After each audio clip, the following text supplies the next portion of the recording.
ঠাকুরকে একজন ভক্ত জিজ্ঞাসা করছেন, যারা ঈশ্বরকে লাভ করেন নাই তাঁদের উপায় কি?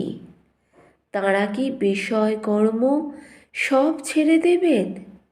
ঠাকুর বলছেন, কলিতে ভক্তি যোগ, ঈশ্বরের নাম গুণগান করা ও ব্যাকুল হয়ে প্রার্থনা করা, হে ঈশ্বর, আমায় জ্ঞান দাও, ভক্তি দাও, আমায় দেখা দাও। কর্মযোগ বড় কঠিন, তাই প্রার্থনা করতে হয়, হে ঈশ্বর, আমার কর্ম কমিয়ে দাও, আর যেটুকু কর্ম রেখেছ সেটুকু যেন তোমার কৃপায় অনাসক্ত হয়ে করতে পারি, আর যেন বেশি কর্ম জড়াতে না ইচ্ছা হয়। ঠাকুর বলছেন, কর্ম ছাড়বার জো নাই।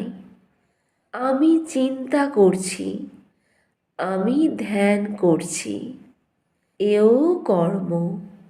ভক্তি লাভ করলে বিষয় কর্ম আপনা আপনি কমে যায়, আর ভালো লাগে না।